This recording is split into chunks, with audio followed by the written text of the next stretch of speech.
How's everyone doing? Today I have a pretty big 4K Ultra HD update, and if you've seen these movies, definitely let me know what you think of them, and let me know which one of these is your favorite as well. Leave me those comments down below.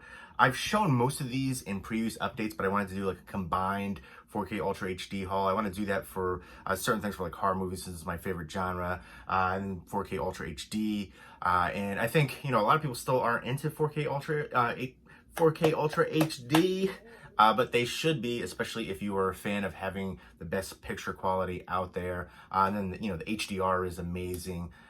So I definitely think it's worth it. And, a lot of people don't seem to understand that older films can really benefit, I think even more so than the newer films for the 4K treatment.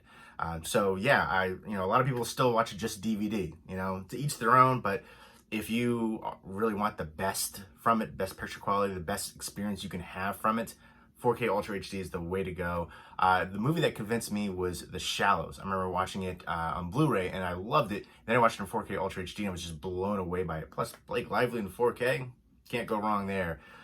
So yeah, when I get like a few different hauls, I'll combine them and show like, what I got for the past few weeks or something like that, which is what I'm doing here.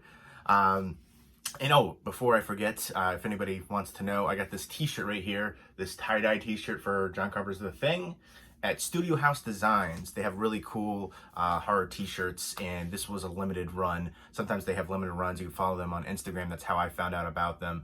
And you can get alerts too from your phone, which I get as well.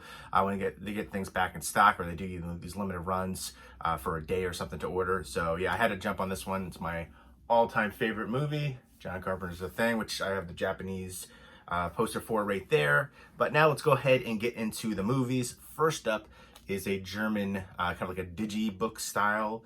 I think they call it media book over in Germany. I lived in Germany as a kid in Frankfurt, Germany for 4.5 years. Sprechen Sie Deutsch? And it's funny because I lived there before the fall of the Berlin Wall. I'm old.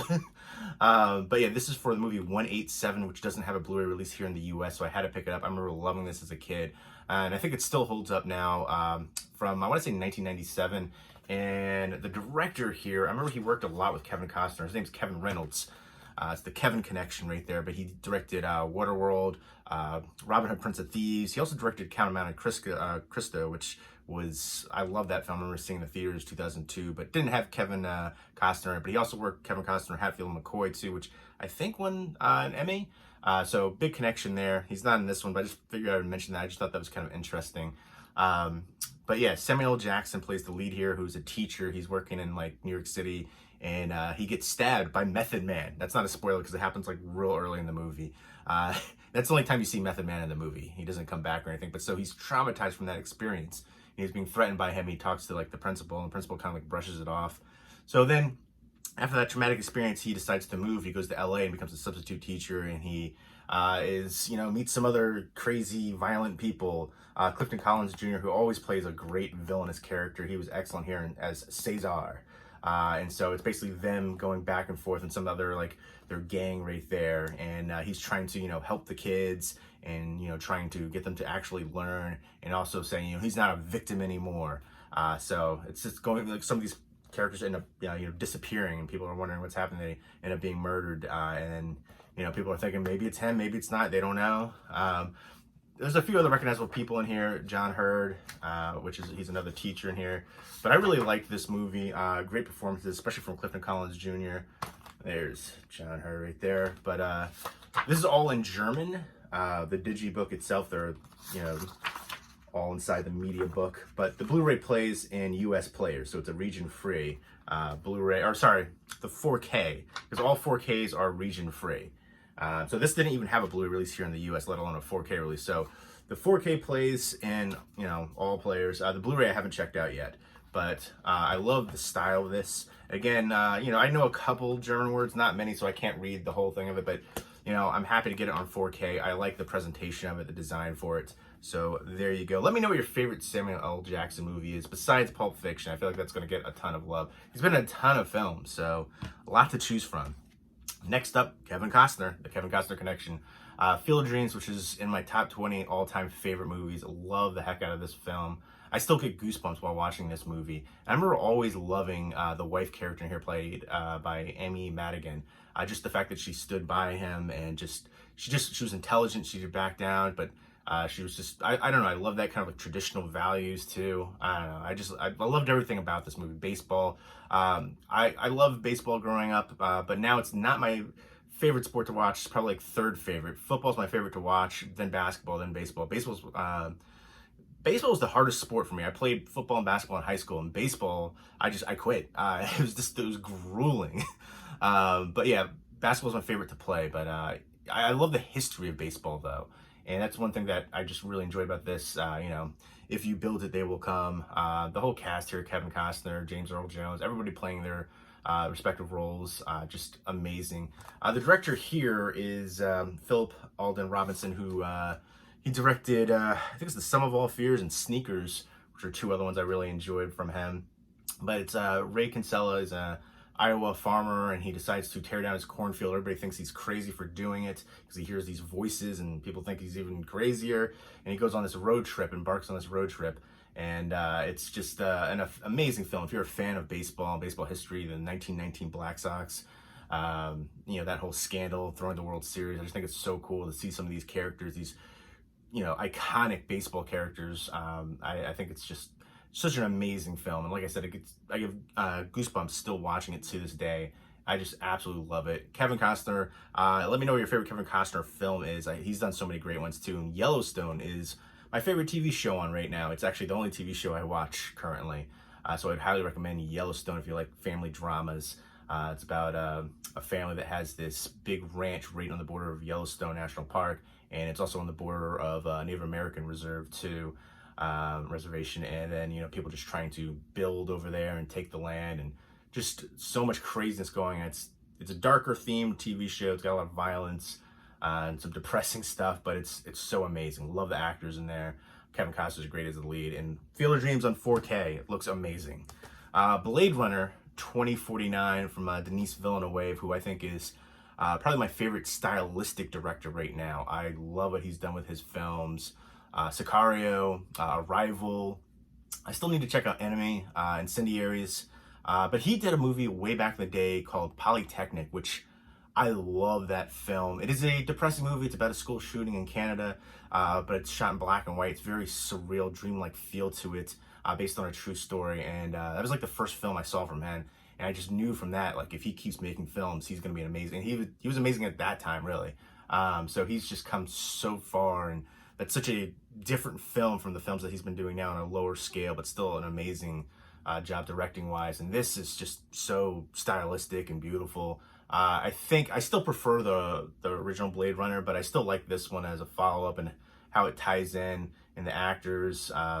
I definitely enjoyed it. Again, Harrison Ford, Ryan Gosling, they played off each other really well. I'm trying to remember the girl in here who's also in Knives Out, the next movie. I'll just look on her. Ana de Armas, stunning in here. But yeah, very stylistic film. I think if you like the first one, if you like sci-fi films, you'll like this one. I like seeing all the different actors and how everything ties together. I thought that was really interesting. Again, I prefer the first one. I feel like a lot of people actually say they enjoy this one more. Let me know, which did you prefer, the original Blade Runner or this one right here, 2049. And I can't wait to see what Denis Villeneuve comes up with next. Let me know what your favorite Denis Villeneuve film is. Next up is Knives Out. Not just showed it a second ago.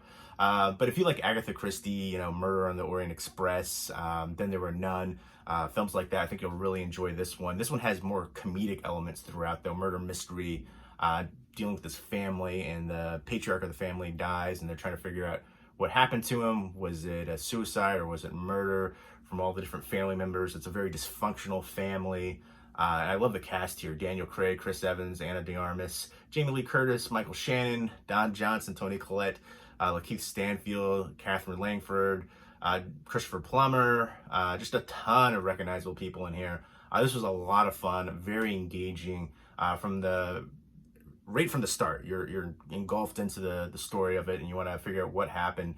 I love the cinematography here too. All the actors play their part very well. And again, I love the comedic elements too. You're dealing with a darker theme, but the comedy all throughout is just amazing. This is directed by Ryan Johnson, who did Last Jedi.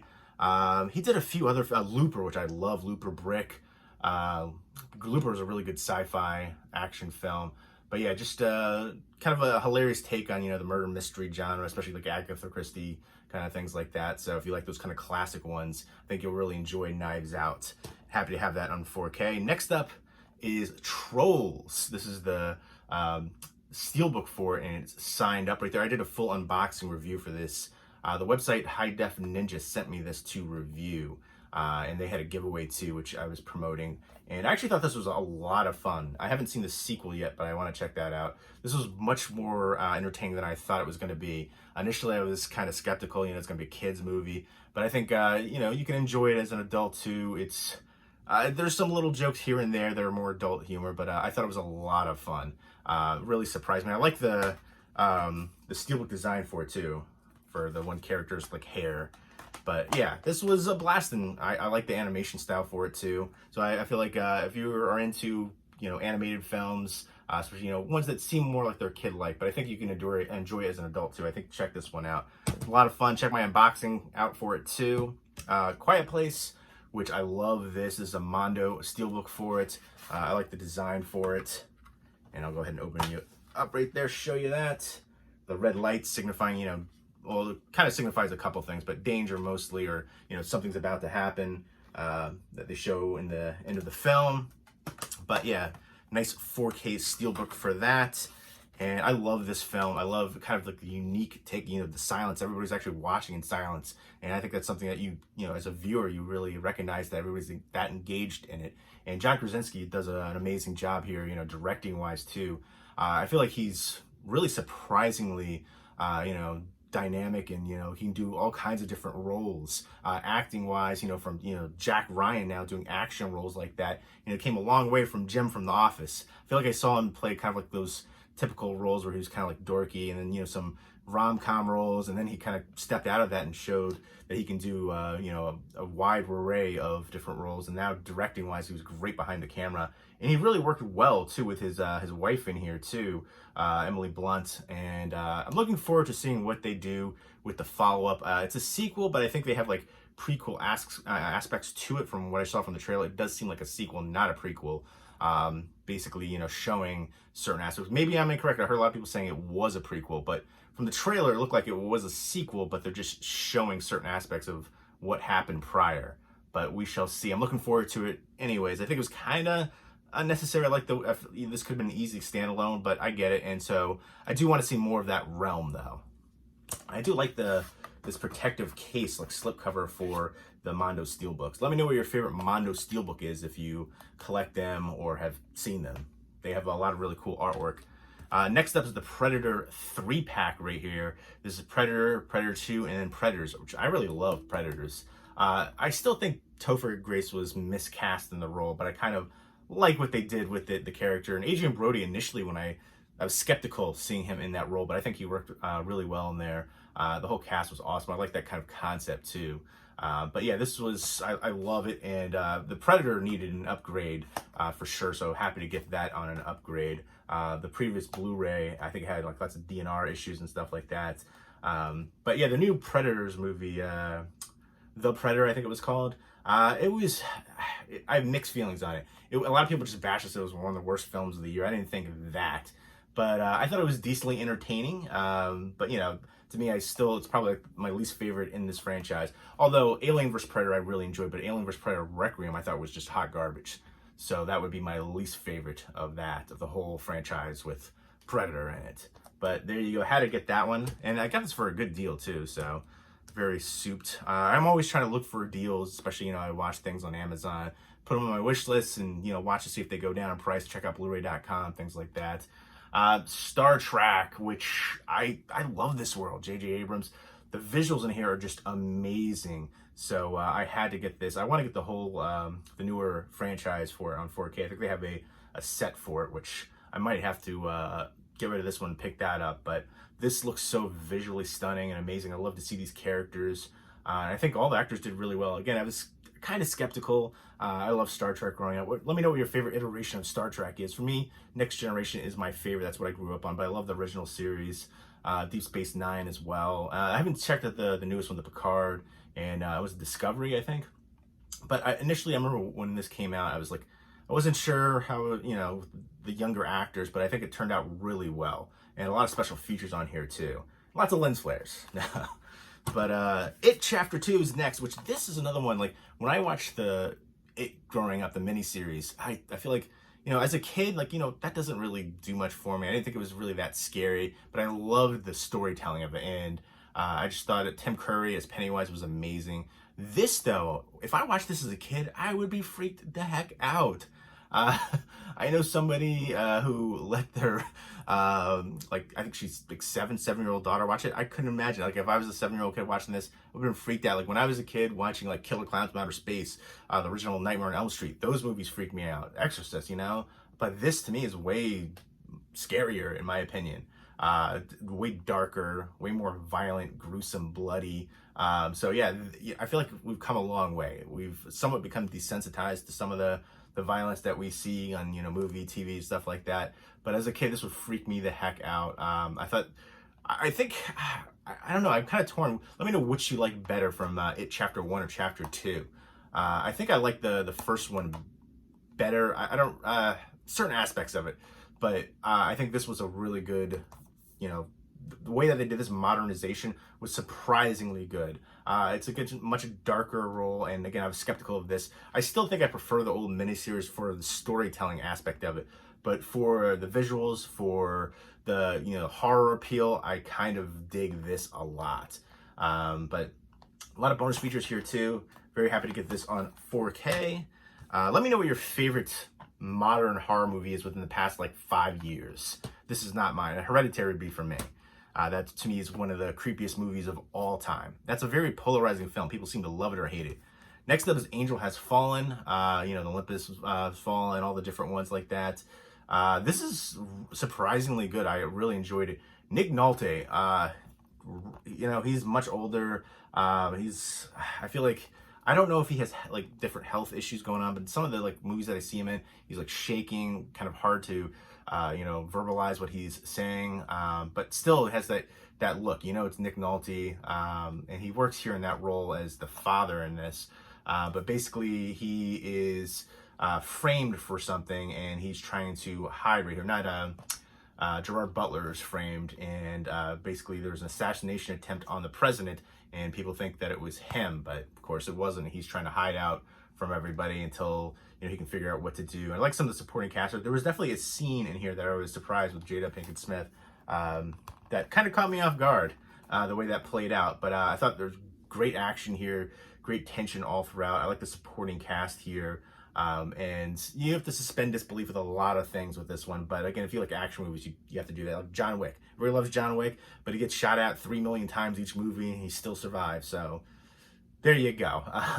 Again, horror is my favorite genre by far, so I'm much more forgiving with that. With action movies, I kind of tend to pick it apart a little bit more. But yeah, this one to me, I thought was a great action thrill ride, so I definitely recommend it for action fans. And it looked visually stunning on 4K.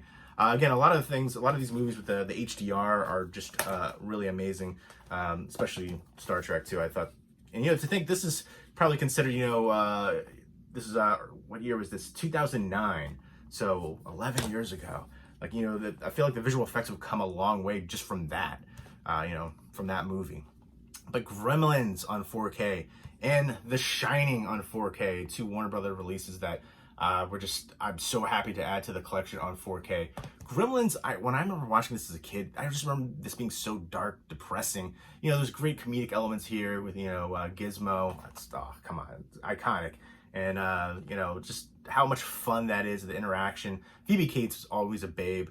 Fast Times at Ridgemont High. And then, just the depressing part, though, that always sticks out for me is what happened to her father in this movie. So that's when I think about this movie, that's what I think about. But it's still a great, horror comedy Christmas movie. They're, the cute little gremlins and stuff, Mogwai, and great storytelling in here too. A lot of fun. But yeah, I always think about how depressing that is, and Joe Dante is great too, directing wise here. But I love this film. Very happy to have it on 4K, 35th anniversary edition. Next up is The Shining, and this iconic, incredible film. To me, it's so crazy to me that I think that Stephen King didn't like this adaptation of it, and I think he preferred like the miniseries one, which to me was nowhere near as good. But this is an all-time classic. And again, let me know what your favorite Stanley Kubrick film is. This is my favorite Stanley Kubrick movie, hands down. But even back, to Eyes Wide Shut, which I think is still like pretty much everything. His whole, list right there is iconic. So let me know. There's a lot to choose from. Full Metal Jacket might be number 2 for me. That's kind of like, I feel like everybody loves the first half of that film much more than the second half, but still overall an amazing film. But this is an iconic classic film. And Shelley Duvall, I remember hearing like they kind of surprised her in certain scenes, didn't tell her what was going to happen. And like she had like crazy anxiety issues, and still to this day has, mental health issues, possibly because of the filming of this movie. I shouldn't laugh at all. It's terrible, but it's just like crazy to think that, an acting role can affect somebody like that. And you look at some other actors and their roles too. Heath Ledger in The Joker, people said that really affected him. And how dark it was hard to get out of that role, and you're in that mindset for a long period of time. But again, I love movies with a snowy setting, especially horror movies, and this is iconic for the snowy setting. Again, John Carpenter's The Thing, my all-time favorite movie. It's got that in spades, so does this. And just the feeling of isolation, just the creepiness of it, very surreal feel to it as well. Certain little hidden things, if you've read the book, you'll pick up on certain things with certain characters, the bear, and there's some really creepy kind of gross elements to this film too, griminess. But yeah, Dr. Sleep. Let me know what you think of Dr. Sleep. I liked it, but I feel like it didn't live up to hype for me. Nowhere near as good as The Shining. For me, the best part of it is just seeing more of the Shining universe. But still enjoyable. But I feel like some people just, says it's one of the best horror movies ever. To each their own by all means, but it didn't live up to the hype at all for me. But The Shining in 4K, I haven't had a chance to check this one out in 4K yet, but I plan to soon.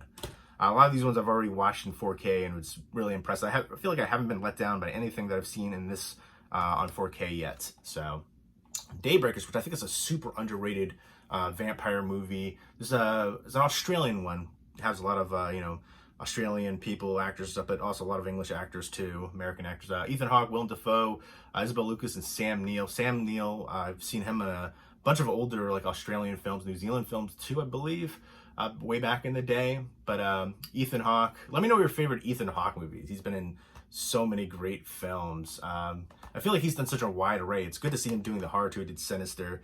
So I think he can do all that. Willem Dafoe is probably one of my all-time favorite actors, top 10 for me. Probably right outside the top 5. But really enjoyed him. And he was in an Australian movie called The Hunter that comes to mind too. But let me know your favorite Willem Dafoe movie. To Live and Die in LA is Now Let's the Counterfeit is one of my favorite roles, but even smaller, like little bit roles like in American Psycho, but so many great things that he's done. And this to me is so underrated. I love the concept here too, where like there's this, plague virus, and it turns the human population into vampires, and they have to basically capture every remaining human, kind of like farm them for their blood. And then they're trying to find out some blood substitute because the blood is, running out, the humans are running out. And there's basically a bunch of vampires trying to figure that out and, kind of save the human race, kind of save part of themselves as well. But I really loved this film, and I feel like nobody really talks about this one. It deserves more attention. If you're a fan of the vampire genre, definitely check out Daybreakers. Next up is Dumbo, which this looked visually stunning. I wanted a little bit more from it. I thought Dumbo looked great. I really liked, this, modernization take on this classic Disney film. Danny DeVito, I feel like they're like, all right, let's have Danny DeVito, but, tone down the Danny DeVito level. It's like they wanted him, but, just a toned down version. I feel like he usually plays these kind of roles a little bit more over the top. That wasn't the case here. This is a Tim Burton film. Let me know what your favorite Tim Burton movie is. I feel like I loved him a lot more back in the day than his somewhat newer stuff, but still very talented directing wise. And again, this is a visually stunning film, and I do like the modernization take on Dumbo. I feel like it could have been a little bit better, especially the ending. I want a little bit more from that. And especially, I feel like they really played down Danny DeVito. I feel like if you cast Danny DeVito, you have him being Danny DeVito. And it's like one of the things is like the whole time is like I was waiting more from him for that role and that character, but still very enjoyable. Next up, Ralph Breaks the Internet. I thought this was fun, not as good as the first one though. Again, I like the voice acting. If you like the first one, you'll probably enjoy this one, but again, it's not going to be quite as good. Visually stunning. I like the whole take on the internet, going to the different sites and things like that. And again, the voice acting was awesome too. Some good special features on here, and it looked visually stunning. And I thought it was very interesting with all the different characters. See all the Disney princesses and stuff there. But yeah, I thought it was the best part about it was the visuals and the internet action going on there. You know, taking that, because I feel like that really works for the character, the arcade game characters, and going into the internet, really kind of the modernization of it, considering that they're from like older video games. And that's one thing too, like I grew up in the arcade era, you know, when we were, you know, I guess preteens especially, and then even early teens, we would hang out at the arcade. I feel like arcades don't really exist when we would go to the mall to the arcade. Now you have to go to like the shore for the arcade, but I don't know, I like seeing those arcade characters in this, you know, actual real world internet and all that kind of stuff. Next up is Detective Pikachu, the newest Pokemon movie. And I never really got into Pokemon as a kid, but I did play Pokemon Go a little bit recently. And there's this one viewer on here that always leaves like a Pokemon comment. He always says kind of like the same thing, Charizard versus Blastoise. I really even don't know what that means. But yeah, I never really watched the cartoon. I tried watching it a couple times when I was a kid, but I don't know, I just never got into it. But Pokemon Go I thought was kind of interesting. I like the aspect, and it was cool to see these characters in here, and kind of a unique take on it too. Was it Rhyme City? And I like the Ryan Reynolds in here playing Pikachu, and just kind of like a you know, like this mystery of trying to find different characters and all these different clues. And really the best part is just seeing the different Pokemon characters. I thought that was pretty awesome. And there's one part towards the end, kind of like a twist of this one character, which I thought was really neat. Mr. Mime was so great. That's probably one of my favorite scenes right there. But yeah, a lot of fun. Let me know if you watch Pokemon as a kid. Apparently it's still on, which blows my mind. If you ever played Pokemon Go, let me know what your favorite Pokemon character is. But there you go. I thought this looked very visually stunning too. I love the look. I remember the old Pokemon movie. I never saw the full thing to it, but I saw like parts of it. And you know, the animation style then to now come such a long way. But really liked the look of the characters. But there you go. Those were all of the 4K Ultra HD pickups. 16 pickups right here. Pretty big haul. Again, these are ones that I've got over, you know, recent times. That's what I want to do again. Like when I get a few here and there, I'll do like a update showing it, you know, for the past few weeks what I got. Same with horror. I'll do it for horror and 4K. But let me know what you think of these ones. If you've seen any of them, which one is your favorite? What's your favorite 4K release so far? And let me know what you'd like to see get released on 4K Ultra HD. Leave me those comments down below, and I hope everybody's doing well. Take care.